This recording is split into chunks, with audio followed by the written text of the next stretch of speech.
We are here in Mombasa as members of parliament from both the National Assembly and Senate in solidarity with Aisha Jumwa, Honorable Aisha Jumwa, Member of Parliament for Malindi. We have come this morning because we knew her case was adjourned to today for ruling.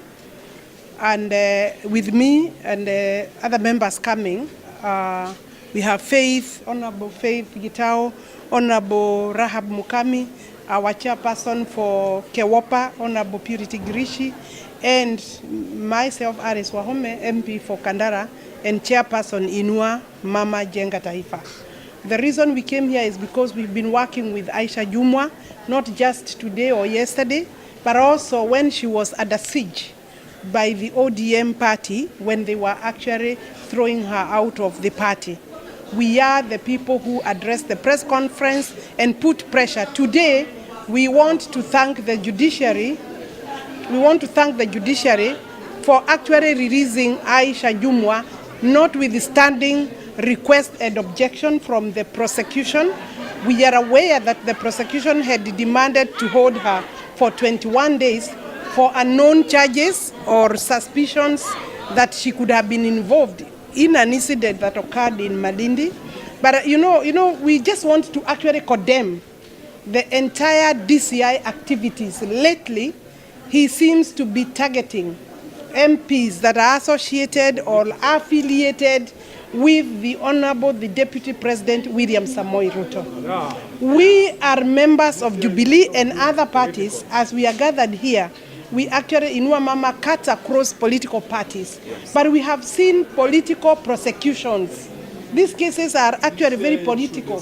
And we believe, even though an unfortunate incident occurred in Malindi, where we lost a life, and we want to condole with the family, the fact that it is only Aisha Jumwa in a whole field of maybe hundreds of people that was targeted for arrest and one other person, for me it is selective justice. These are the things that we actually prescribed in our constitution, and we said no to political prosecutions.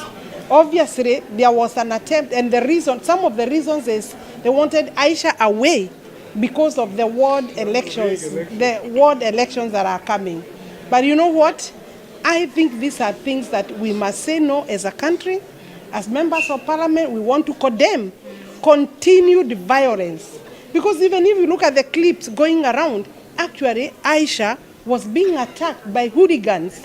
And you know, no one is allowed to be violent during elections. So I just want to reach there and say, I want to thank our God because her freedom is here. She has been released on a 500,000 bond, and we have been able to fundraise among ourselves because she is one of us, and right now we know she's coming up from the ground cells, and therefore Kenyans must know that this government of Uhuru Muigai Kenyatta is being taken for granted by the police, by the prosecution.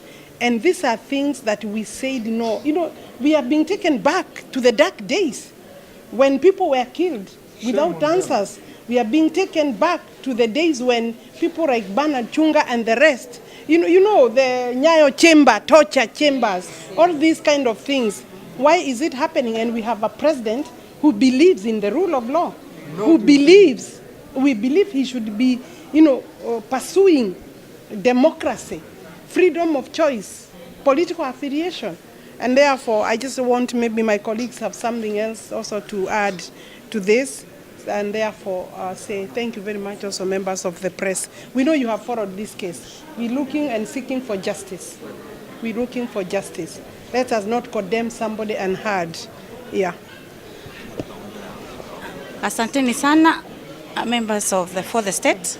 Ningependa niseme kwamba tumefurahi sana kwa judiciary kumwachilia Aisha leo, na tumefurahia sana kwa vile hata kutokana na zile pressure tunasikia zinatoka huko juu, Aisha ameweza kuachiliwa leo na hakuchajiwa na charge yoyote. Na tumejua kwamba prosecution ilikuwa imeitisha siku 21, lakini wakasema hizo siku 21 wazitumie kufanya hiyo investigation yao akiwa nje. Na asante sana kwa watu wa Mombasa na pia wale ambao tumekuja pamoja the legislators, the MPs, our colleagues also, wote ambao tumekuja nao ambao wametoka katika Senate na wengine ambao wametoka katika National Assembly. Na tungependa tuseme the Republic of Kenya ni republic ambayo kila mtu ako huru na association na kutangamana na yeyote ambaye angetaka kuwa pamoja na yeye. Kwa hivyo hiyo maneno ya watu kuonewa kwa sababu wako katika mlengo fulani, kwamba wana msupport mtu fulani, wako tangatanga, wako kieleweke, wajue hii ni Kenya na tuko na uhuru kufanya na kukaa na wale ambao tunataka. Ingine ambao ningependa niseme ni kwamba tumekuwa tunaona kwamba watu wengine ambao wanasema mambo kama pale Kibra ile ilisemwa pale, watu wakachomwe, watu wakafukuzwe, bado hatujaona nyumba zichomwe, wengine wasiingie Kibra, ni kama si wa Kenya na ni kama si ambao wanaangaliwa na sheria za Kenya.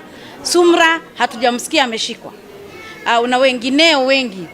Tumeona siku ingine ambako huko Nyeri walikuwa wanamsumbua MP women rep wa Nyeri kwa sababu ametoa matamshi fulani, lakini mwingine ambaye amekuja na Mungiki ambaye ni wa hapo Nyeri hakushikwa, mpaka leo hakushikwa.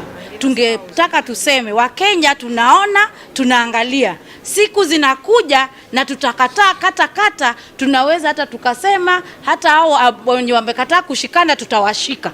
Tutakuja huko pia tuwashike na tuseme pia mpelekwe korokoroni, sababu it is your duty to go and arrest those people. Lakini inaonekana kuna wale ambao mnakuwa mnaangalia, mna target, mnataka kuarrest. Kwa hivyo ningependa niseme asante sana kwa judiciary kwa kukataa kutumika vibaya. Asanteni sana, sitaki kusema mengi. Asante sana.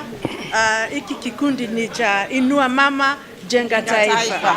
Kwa hivyo sisi tumekuja kuokoa mwenzetu Aisha Jumwa, ndio changa pesa kidogo ndio atoke. Na sisi tunasema ukiunua mama umeinua na umejenga taifa.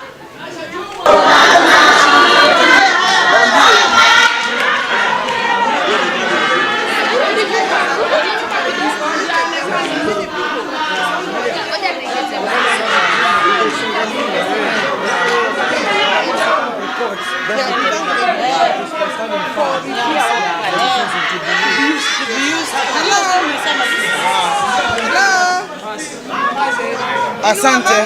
Jenga taifa. Jenga taifa.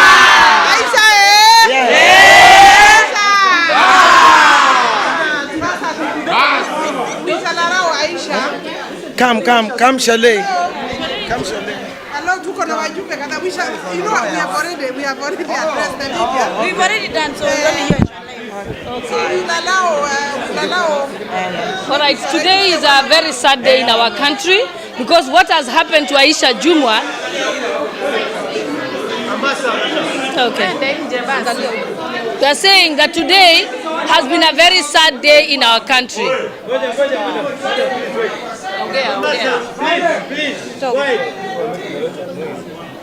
Okay, let's go. Yeah, what we are saying is what has happened in this country has been extremely sad. They have taken us back to the old constitution when people used to be arrested. The reason why this country and Kenyans decided that we must have the rights of the arrested person set out in the constitution is to ensure we don't go back to the days when people would have arbitrary arrest by the police. One, the police had no business going to arrest someone at 1 o'clock in the morning.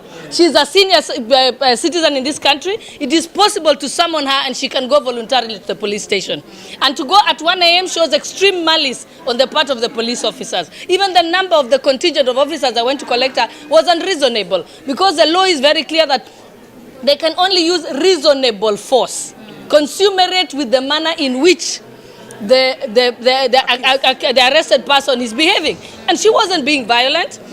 Also, most importantly, how is it that the other members of parliament and other politicians that were at the event have not been arrested? Yes. They should have been arrested. Yes. And also, secondly, how do you arrest someone, keep them in for 2 days, and then tell us that, oh, you're still investigating? by the time you arrest someone, you should have conducted your investigations. And I'm very happy with the magistrate, because the magistrate was on point on the law, that there has to at least be a prima facie case before you arrest anyone. Yes. And so this is retrogressive. Matiang'i will go down in the history of Kenya as the one who took us to the dark days of the Nyayo era, when we used to arrest people arbitrarily at night for no purpose at all. Yes. Also on this extra point, we need to ask ourselves that if the new constitution allowed that every offense is bailable, including the offense of murder, is bailable, how is it that somebody as senior as Aisha Jumwa could not get a free bond at the police station? Obviously, we read malice, the police are being misused, and we are going to actually report this to the Independent Oversight Authority. We have to go to the Independent Police Oversight Authority to ensure that these officers who are being used for political wars must be brought to book. Yes. And one of the issues that we should say is that we should beg the judiciary. The judiciary should not agree to be used to settle political scores, because the judiciary should know that no one should be held unless they have already have a case established against the person. And the last one is, I had a comment from the prosecutor who said that they are keeping Aisha Jumwa inside the cells for her own safety, because they are worried that the world out there is volatile. That is complete, utter rubbish. Because the work of the police is to protect us and to protect the member of parliament. We don't put you in the cells to be protected. Yes, thank you. Thank you. Aisha will not be able. Aisha will. No. My lawyer has said it all. Yes. So yes. I've got nothing to comment. Okay.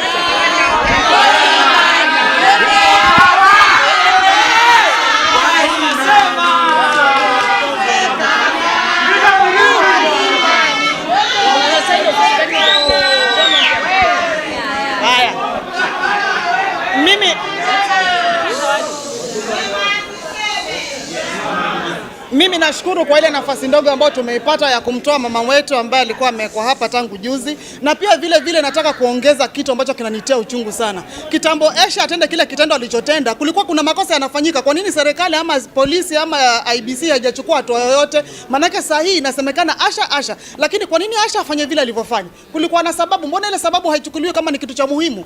Pia hiyo haki iwe kote jamani. Hii haki naona inakuwa mali umoja peke yake, na ndio maana tumepata viongozi ambao hatuwataki kwa sababu ya kuzingatia masuala mengine ambayo hayana maana. Kwetu kama kina mama tunakataa, na hatutaki mama mwenzetu adhulumiwe, manake hiyo ni dhulma ya wazi. Anadhulumiwa. Makosa yamefanyika, alafu hakuna mwenye anaangazia hayo makosa, wanaangalia tu Aisha. Aisha ni mama mwenzetu, ni kiongozi, na kuna mengi anafanya Malindi. Kuna faida tunaona kwa kina mama. Kina mama mupo? Serikali si ajo.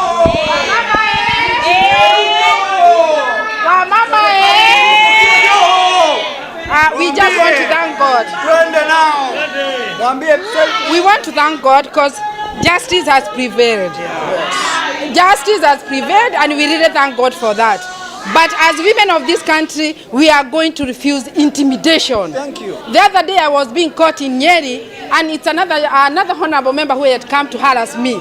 How come Aisha is being harassed, and we can see in Kibra, there are so many people who are talking rubbish, inciting people, and they are not being caught. Yes. What we are going to say, ni sisi wa mama tunang'ang'ana na hii mpaka mwisho. Yeah. Watu wa Mombasa, watu wa Maridi, asanteni sana. Na ile kitu kingine tunataka kusema, hakuna vile mtawini uchaguzi juu ya kuweka Aisha Jumwa ndani. Hakuna, hamtawini uchaguzi na hiyo vita. Yes. Otherwise tunataka kupeana pole kwa hiyo familia yenye imeruzi huyo kijana na kwa sababu ya hiyo maneno yenye imeendelea. Yeah. Na tunajua leo uchaguzi ilikuwa ya leo, na mlikuwa mnataka kuhakikisha Aisha ako ndani. Sisi ndio tutashinda. Ushindi ni wetu. Tunashukuru Mungu. Asanteni sana. No retreat, no surrender. Exactly. We shall overcome. Hatubaduki. Hatuongei. Timu imekata. Usiongee.